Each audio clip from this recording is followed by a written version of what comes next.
Hello friends, welcome. आज हम लोग राजनीति शास्त्र में रहेंगे, जहां पर हमारा पहला चैप्टर जो हम लोग डिस्कस करेंगे वो है राज्य और संघ क्षेत्र। इसमें हम लोग जो है तीन चार चीज़ें हम लोग लाइन से इम्पोर्टेंट जो एग्ज़ाम के प्रोस्पेक्ट से हैं उसको हम लोग मेन ध्यान में रखेंगे।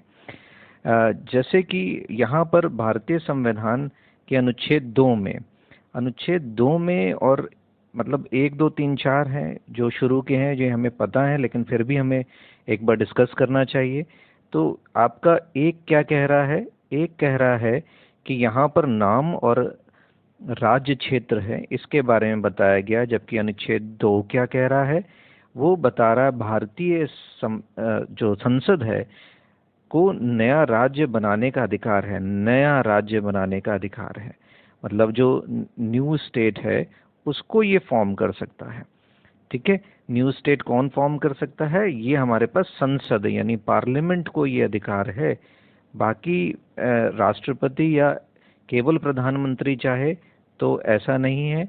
ये अधिकार पार्लियामेंट के पास में है, यानी संसद के पास में है कि वो नया जो है एक राज्य बना सकता है। फिर अनुच्छेद 3 पर आते हैं। अनुच्छेद 3 क्या कहता है कि नए राज्य का जो निर्माण है, वर्तमान राज्य के क्षेत्र या फिर सीमाओं का नाम परिवर्तन, ये सब अनुच्छेद 3 के तहत आ सकता है। क्या होता है? New state form. अभी क्या था? नया राज्य क्षेत्र था। अब क्या है? न्यू स्टेट, यानी एक पूरा का पूरा नया राज्य ही बना दिया जाए, न्यू स्टेट। ठीक है। अब चौथे के अंतर्गत पहली अनुसूची तथा चौथी अनुसूची में संशोधन संशोधन समझ रहे हैं, यानी अमेंडमेंट जो है, अमेंडमेंट का जो है प्रावधान है यहाँ पर।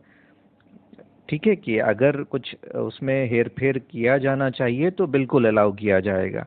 तो ये हमारा 1, 2, 3, 4 है अनुसूचियाँ। इसके बाद हम लोग आते हैं नेक्स्ट पेज पर, जिसमें बताया जा रहा है कि जो आपका अनुच्छेद 1 है, इसमें निर्धारित किया गया है कि भारत का अर्थ जो है वो राज्यों का यूनियन, यूनियन ऑफ स्टेट है। क्या है? Union of state, union of state.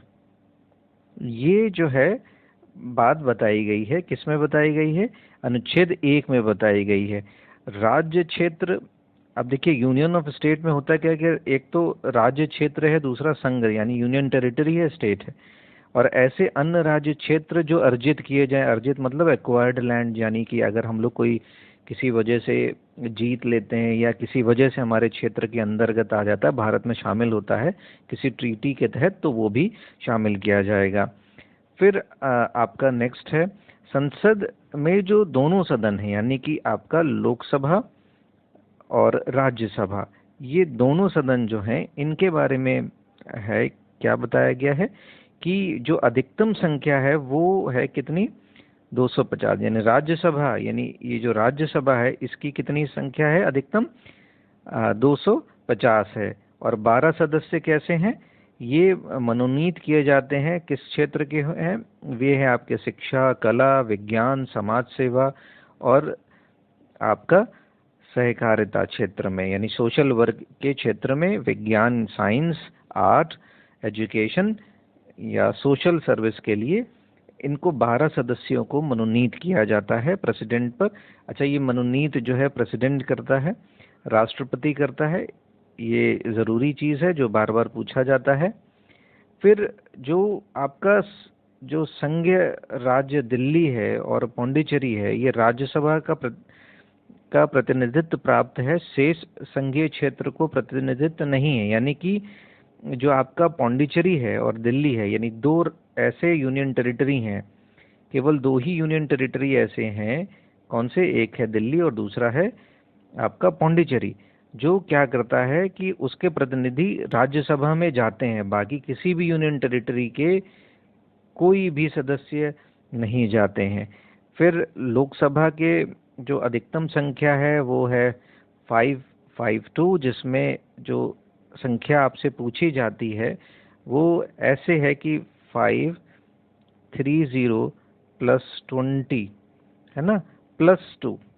अच्छा, ये टू का तो खैर अब मतलब ख़त्म हो गया है, लेकिन फिर भी आपको मैं बता दे रहा हूँ। जो 530 है सदस्य, ये जो है चुनकर आते हैं राज्यों से। 20 सदस्य जो हैं ये आपका क्या आता है, संघ क्षेत्र से आते हैं। और 2 एंग्लो इंडियन सदस्य होते हैं, जिसको अब ख़त्म कर दिया गया, लेकिन पहले हुआ करता था। ठीक। फिर अंबेडकर जी ने जो शब्द यूज़ किया था, union of states, Ambedkar ji ने जो अनु, अनुच्छेद 1 में बताया ना, यूनियन ऑफ स्टेट, तो उसका मतलब ये था संघ राज्य समझौतों को परिणाम नहीं होने के कारण राज्य को संघ में विलय होने का अधिकार नहीं है। क्या कहा गया? किसी राज्य को संघ से विलग होने का अधिकार नहीं है, ऐसा अंबेडकर जी ने कहा। लेकिन फिर क्या हुआ कि धार कमीशन आया, धार आयोग आया, कब आया? 48 में। इसमें भाषाई आधार पर राज्यों का पुनर्गठन का विरोध करा गया। क्या किया गया? राज्यों का जो पुनर्गठन है वो भाषाई आधार पर हो, इसका जो है विरोध किया गया। फिर प्रशासनिक सुधार को ध्यान में रखा गया।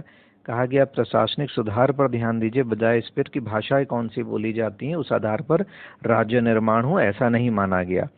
फिर 48 में नेहरू जी, आपके जवाहरलाल नेहरू, सरदार पटेल और पट्टाभी सीतारमैया की कमेटी, यानी JVP कमेटी, कौन सी? जवाहरलाल नेहरू, जे से जवाहर जी, ठीक है, वी से आपका वल्लभ भाई पटेल, और पी से कौन?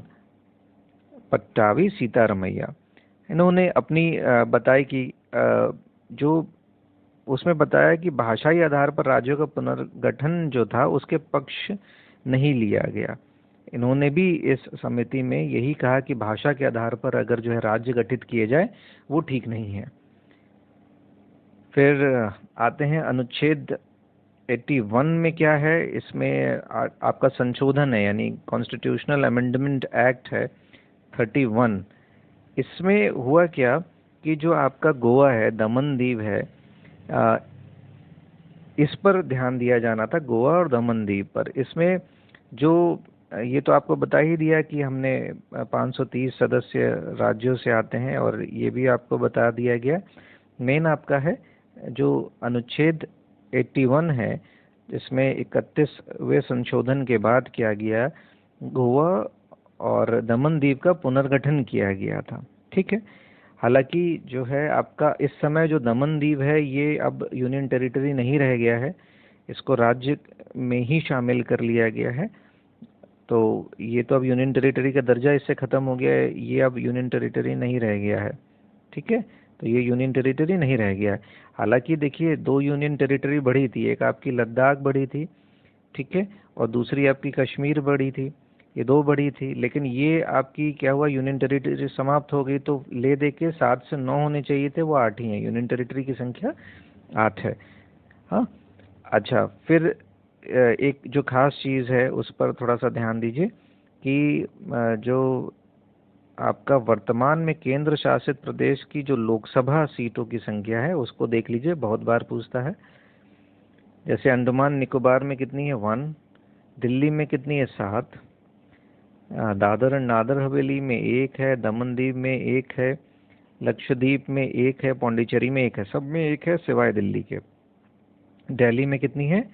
7। तो बाकी याद रखना बड़ा आसान है, आप आसानी से बता सकते हो कि दिल्ली में 7 है और रेस्ट में 1 है, 1 ईच है। अभी आपका लद्दाख और जम्मू कश्मीर पर जो है आना पूरा तरीके से अभी बाकी है। ठीक है। फिर आते हैं राज्य, और आपके 7 की जगह अब क्या हो गया है? 8 हो गए हैं। तो 1 मार्च 2014 में राष्ट्रपति प्रणब मुखर्जी ने तेलंगाना को, कौन सी डेट है? डेट को बेटा याद रखिए, 1 मार्च 2014 को ये डेट है जो तेलंगाना राज्य का निर्माण बनता है, फॉर्मेशन है। 2 जून को बेसिकली 29वें राज्य की तरह से अब ये जाना जाता है। ठीक। फिर आते हैं दादर नागर हवेली, ये आपका 54 है, याद रखिए 54। ये कहाँ से लिया गया? ये आपका पुर्तगाल से लिया गया था। ज़्यादातर पूछा जाता है कि ये कहाँ से लिया गया, तो ये पुर्तगाल से लिया गया। ठीक है। अंतर्राष्ट्रीय न्यायालय इसके पक्ष में वोट देते हैं और ये भारत में शामिल हो जाता है। फिर 35वें संशोधन के द्वारा, ठीक है, 35वें संशोधन के द्वारा ये क्या होता है, आपके एसोसिएट राज्य के रूप में शामिल होता है। कौन से राज्य के रूप में? एसोसिएट राज्य के रूप में शामिल होता है। और फिर ये आपका 36th अमेंडमेंट के द्वारा 75 में ये 22वें राज्य के रूप में हमारा इसे राज्य का दर्जा दिया जाता है। इसको सिक्किम को इसको दोनों चीज़ों को याद रखिए। सिक्किम की बात करेंगे तो पहले जो आपका 35वां संशोधन है, इसमें ये एसोसिएट स्टेट की तरह से शामिल होता है। फिर आपका एक और संशोधन होता है जिसको हम लोग 86 कह रहे हैं। ये जो है आपको स्टेटहुड देता है, यानी कि 22वें राज्य की तरह से इसको मान्यता देता है। नेक्स्ट है आपका 69 संशोधन। ये बड़ा इम्पोर्टेंट है, देश की राजधानी को लेकर है, 91 में किया गया। ये थोड़ा सा इम्पोर्टेंट है। इसमें हुआ क्या है कि यहाँ पर देश की राजधानी यानी दिल्ली और संघ क्षेत्र है, यहाँ पर संविधान जो है आपका अनुच्छेद है 239 का में ये बताया गया है कि जो दिल्ली है उसको हम लोग राष्ट्रीय राजधानी क्षेत्र यानी NCT, नेशनल कैपिटल टेरिटरी के रूप में जानेंगे। इसको हम लोग किस रूप में जानेंगे? नेशनल कैपिटल टेरिटरी के रूप में जानेंगे। फिर से एक बार इसको देखिए कि 69th संशोधन है, किस ईयर में हुआ? तो आपका 91 में हुआ था। और इसको हम लोग किसके रूप में जानते हैं? हम लोग NCT के रूप में जानते हैं, यानी नेशनल कैपिटल टेरिटरी के रूप में जानते हैं। तो नेक्स्ट आते हैं हमारे पास सिक्किम राज्य के बारे में। फिर से हम लोग जैसे हम लोगों ने बात करी थी 75 में इसे स्टेटहुड दिया गया, यानी राज्य का दर्जा दिया गया। उससे पहले ये एसोसिएट राज्य के रूप में ये जाना जा रहा था। फिर हम आगे बढ़ते हैं कि आखिर जो है आगे क्या हुआ। तो आगे ये था कि अरुणाचल प्रदेश जो था वो 87 में इसका निर्माण हुआ था, 87 में इसका निर्माण हुआ था, ठीक। तो 87 में इसका निर्माण हुआ। फिर 2000 में जो बड़े इम्पोर्टेंट 3 राज्य जो बने थे उसमें से 2 तो आपका 1 नवंबर में छत्तीसगढ़, यानी छत्तीसगढ़, और आपका 15 नवंबर में आपका 28वां राज्य जो था झारखंड और उत्तराखंड। ये आपका हो जा रहा 1, ये 9 और ये 15 तारीख को ये 3 राज्य आपके लाइन से 2000 में ही बने थे, ठीक है, 2000 में ही बने थे। ईयर देख लीजिए और कौन से नंबर का है। ये जैसे आंध्र प्रदेश है तो ये 53 में, हरियाणा 66 में, हिमाचल 71 में, सिक्किम 75 में, हरियाणा जैसे आपको पहले भी डिस्कस किया 66 में, महाराष्ट्र आपका 66 में, राजस्थान 56 में। आपका ये जो महाराष्ट्र है वो है 56 में। डन। आगे बढ़ते हैं, ये नागालैंड देख लेते हैं, ये 63 में है, मेघालय 72 में, सिक्किम अभी फिर से डिस्कशन में आया ही है 75 में, अरुणाचल प्रदेश आपका 87 में। फिर जैसे पश्चिम बंगाल है, असम, पंजाब, हिमाचल प्रदेश, ये सब प्रोविंस थे। कब थे? आज़ादी के समय। इन्हें स्टेटहुड कब दिया गया? जब आपकी फजल अली कमेटी की रिपोर्ट आती नहीं 26 जनवरी 1950 को। ये 3 राज्य तो बने ही बने थे, बस आपका हिमाचल को थोड़ा सा ध्यान दीजिए, ये 71 में स्टेटहुड ऑब्टेन करता है, ठीक। बाकी उससे पहले राज्य को ही प्रोविंस कहा जाता था, तो बस वैसे ही कुछ है। फजल अली की बात करिए तो रिपोर्ट जो थी पुनर्गठन आयोग है जिसको कहा जाता है, तो ये 56 में पारित करते हैं। और आंध्र प्रदेश को, यानी कि आंध्र प्रदेश, बस यही आपसे सवाल पूछा जाता है, ये जो आंध्र प्रदेश है ये क्या है? भाषा के आधार पर, यानी लिंग्विस्टिक बेसिस पे, ये लिंग्विस्टिक बेस पे यानी भाषा के आधार पर ये गठित होने वाला पहला राज्य है, ठीक। फिर आपका बस इतना ही। यहाँ पर जो आपकी फजल अली की जो कमेटी है, इसमें एक चीज़ ये थी कि इसमें 2 सदस्य थे। एक था हृदयनाथ कुंजरू और दूसरे थे पणिक्कर, KM पणिक्कर। कौन थे? आपका हृदयनाथ जो आपका हृदयनाथ कुंजरू हैं वो थे, और दूसरे थे तुम्हारे KM पणिक्कर। ये जो है दो लोग जो थे इस फजल अली कमेटी की जो रिपोर्ट आनी थी, फजल अली अध्यक्ष थे और ये दोनों आपके मेंबर्स थे। ठीक है, ये दो आपके मेंबर्स थे।